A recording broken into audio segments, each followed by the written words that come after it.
Greetings, everyone, and welcome to a special Comic Book Wednesday comic book update. Today, as you may have guessed, we got a couple new additions to the mighty Marvel collection. A couple new Epic collections, actually. Well, technically, one's a complete collection, but it's basically the same format as the Epic collection. But yeah, two very significant additions to the collection. Let's check them out today on the Multimedia Chronicles.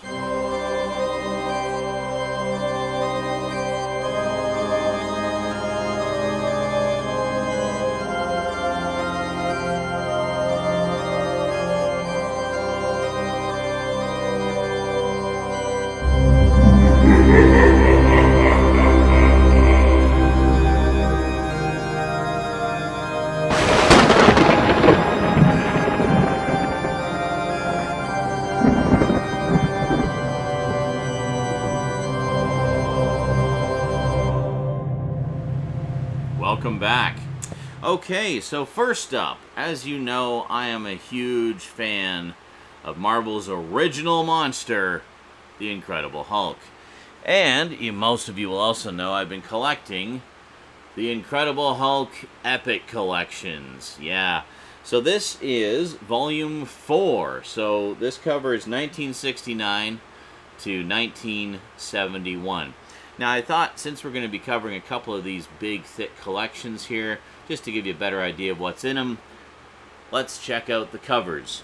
So this one has issues 118 through 137 of The Incredible Hulk and Marvel Superheroes number 16. Now, there's a few significant things in this one. I mean, first off, as you may gather from the cover, the title of this volume is In the Hands of Hydra, so yes, he does meet up with Hydra and has to deal with them. But there's a lot of other significant things in here as well. He meets up with the Submariner again. We have a story where Bruce Banner and the Hulk are actually physically separated into two separate entities. Now, this has happened in one form or another several times over the course of the comics, but this is one of the earlier times. And it's a pretty interesting story where Bruce Banner is like, wow, I can finally live a normal life, and he's going to marry Betty Ross and everything. But the Hulk escapes and is just going on a rampage all over the country, and he's just a complete mindless beast, like just a rage monster, destroying things all over the place. And Banner comes to realize, like, we need to be together. And also comes to realize if the military goes and kills the Hulk, there's a very good chance it'll also kill him in the process, because even though they're apart, they're still connected. Anyway, it's a really good story, and I enjoyed that one a lot. Now, as you also will know, I am a huge fan of swamp creatures, and this one features the first appearance of the Glob. Yes, and as I was reading the Glob, I was just, this story about the Glob, he comes back a couple of times in this collection. I was thinking, this is very, very similar to Man-Thing. Like, almost exactly the same as Man-Thing. But this particular story was from, when was this from? This was quite a bit earlier. I think, does it have a table of contents here? Yes, it does. This was from 1969. So it actually predates Man-Thing by like 2 years. But interesting to note, Roy Thomas was actually the writer of that story. He actually took over the comic from Stan Lee. He was an editor on it for a little bit, and then I guess Stan liked his work, so he handed over the reins of writing the series to Roy Thomas. Roy Thomas, of course, is probably most well known for his work on Conan, but he's done tons of comics over the years, one of which being the earlier issues of the Hulk. So, yeah, so further proving that Man-Thing came first.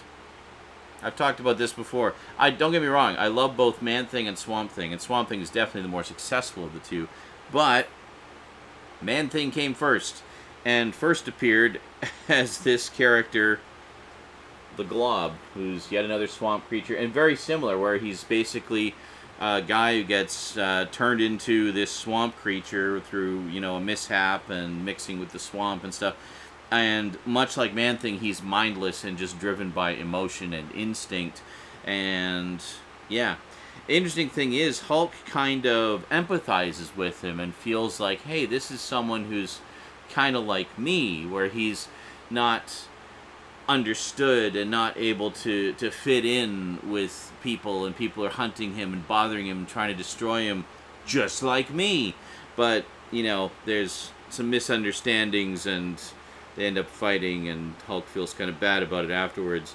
But yeah, there's some great stuff in here. Also, there's a time travel story where he meets up with Kang the Conqueror. He goes to space and has to deal with the Abomination. Yes, the Abomination in space. We have the long-awaited return of the Absorbing Man in here. He meets up with the Avengers again and Black Panther. And yeah, there's so much stuff. Like, this is a great collection. These stories are just so much fun.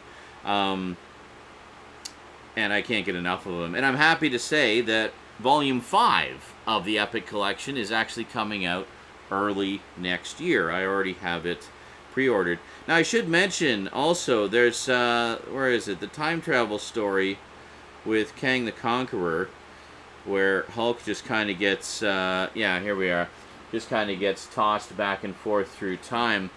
And in that, he meets up with the Phantom Eagle, who is supposedly this World War I flying ace. And Phantom Eagle was an interesting character in that they kind of tried to make him something, but it never really took off. So he had a couple of brief appearances in other comics, but the only full issue that he ever appeared in was Marvel Superheroes number 16, which they actually include here in full. Well, the full story. So that's kind of cool that they have his only real full guest appearance. I think there's a couple of cameos in other comics. And, just to make it properly complete, his only full comic book appearance. So not only is this a nice collection of early Hulk comics, but it's also kind of a complete collection of all 2 appearances of the Phantom Eagle. So there you go. There were some other characters who went by the name of Phantom Eagle later, and the origin was retooled a couple of times, but they just never seemed to be able to really figure out what to do with this character, so they just kind of forgot about him after a while. So anyway, that's his first and only full appearance, and his first and only full guest appearance in this comic here. I should mention, there is another Hulk Epic Collection coming out, I believe, before the end of the year. I think it's like November or December, which is from later in the run, but it features all of John Byrne's short-lived run from the mid-'80s. He only did 6 issues, but it was 6 really good issues, as well as some of Al Milgram's issues that introduced the Grey Hulk and stuff like that, actually making Grey Hulk canonical and not just a coloring error or, you know, early coloring attempt at the Hulk in the first issue. They actually made the Grey Hulk a part of the canon, and that was thanks to Al Milgrom taking over from John Byrne. So anyway, there's an Epic Collection coming out that actually includes all of that, and it's one that I want to get, even though I'm kind of, you know, more preferring to pick them up in chronological order. I'm going to make an exception for that one, because that one contains most of the issues that I collected back when I was collecting the Hulk in the 80s. So kind of a personally special collection for me, and one that, you know, a batch of issues I definitely look forward to revisiting. But yeah, so anyway, Volume 5 of the Epic Collection comes out early next year.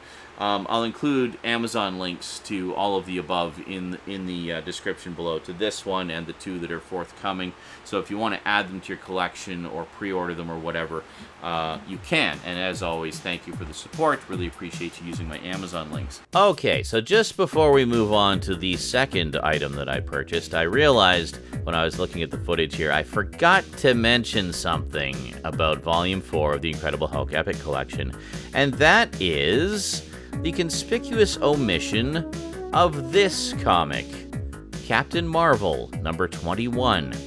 Yeah, and the reason it's conspicuous by its absence is, well, look at it. It's got the Hulk in it.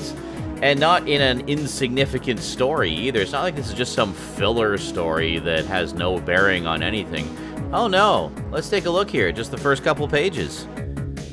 So Hulk shows up at this university, and I mean, look at this page. He's literally in every single panel on this page.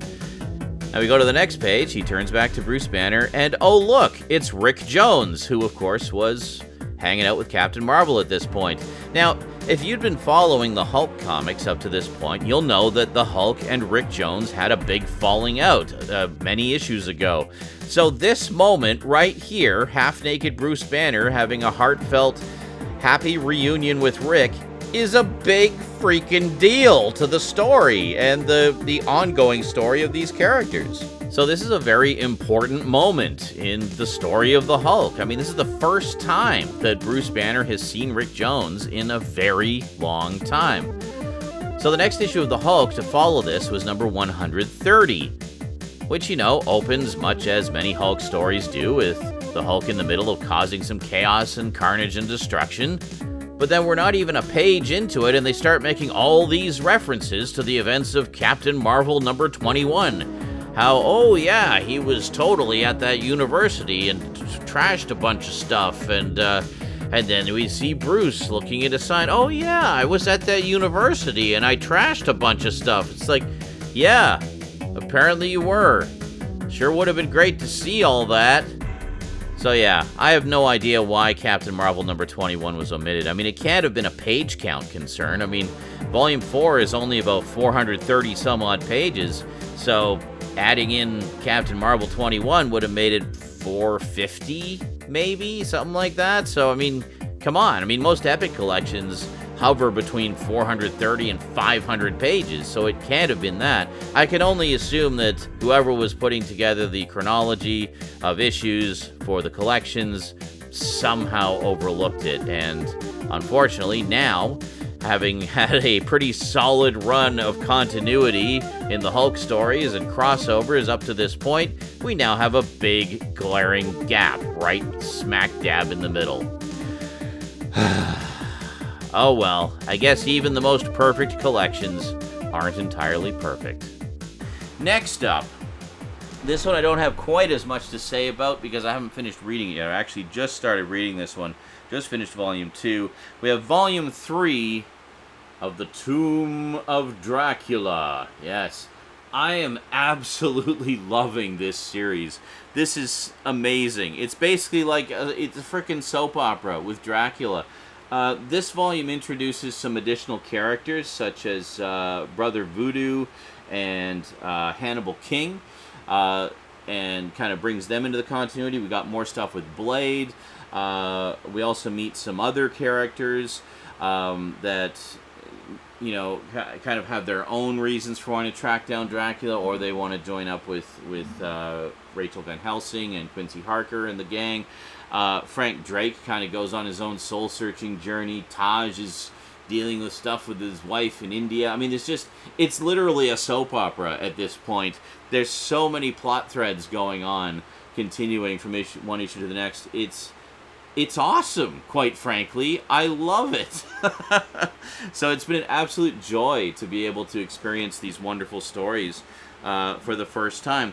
So this particular volume contains issues 25 through 35 of Tomb of Dracula, as well as giant-sized Dracula numbers 3, 4, and 5, and Dracula Lives numbers 8 through 11, which include more stories from Dracula's past, as well as a few more chapters of the wonderful adaptation of the book, written by, or adapted by Roy Thomas, again, and illustrated by Dick Giordano.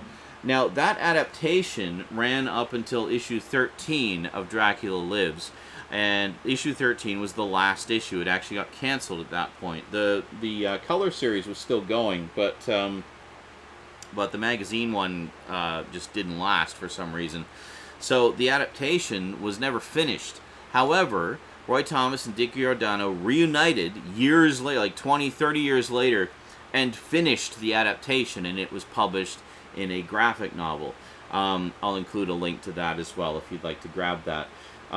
So very, very good stuff. And I mean, this is, again, like the quality of the reproduction in these is just absolutely gorgeous. I mean, it's hard to convey just by showing it to you on camera, but this is just absolutely beautiful. I just love the restoration of the color. It's bright and vibrant, but still maintains all of the wonderful fine details in the artwork that Gene Colan put into it. I mean, this is really a passion project for Gene Colan, and I think he remained as the artist throughout the entire run of the series.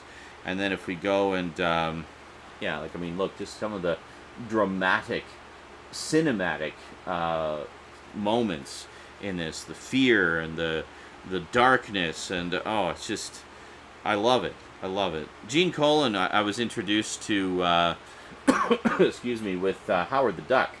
He was the regular artist on Howard the Duck for a few years, and probably around the same time as this, actually. So he was a very busy guy. But oh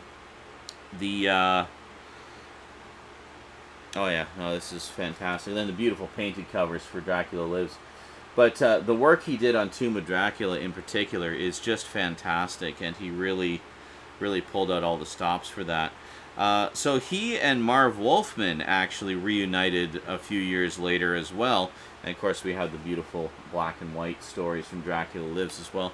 And they did an additional, like a mini-series of Tomb of Dracula. It kind of picked up years later. That's been collected as well. I'm kind of wondering if they're going to include that in here, because after the color series of Tomb of Dracula ended with issue number 70, they went back to the black and white magazine format, and there was a black and white magazine also called Tomb of Dracula, and it actually continued the story where the color series left off. So issue 70 is not the end of the story. There's actually 6 more of the magazine size issues to follow. So I'm really hoping that they include those in this collection, and then hopefully include the final mini-series that Marv Wolfman and Gene Colan did to kind of cap it all off. There was also a one-shot called Death of Dracula, which was about Dracula's son, that kind of wrapped up one of the story threads from the series. Finally found out his son's final fate and stuff like that. But great stuff. As I think I mentioned before, the Marvel Monsters, the 70s Marvel Monsters comics were a little bit before my time, so I didn't actually have the chance to read them. And they were just, I mean, they did have the essential collections, like the black and white phone book size collections. They're basically these, but in black and white. But I really wanted to experience them in all their color glory, the way they were originally presented back in the 70s. So these essential collections and complete collections and whatnot have been an absolute godsend, being able to see them not only in order and complete with all the side appearances and everything as well, but with all this beautifully restored color. They are fantastic additions, and they're not cheap. I mean, in Canada, these are about $40-50 each typically, which is why I don't buy a ton of them. I'm very picky about which ones I get, but definitely a lot of hours of entertaining reading there, and something you can come back to again and again for years.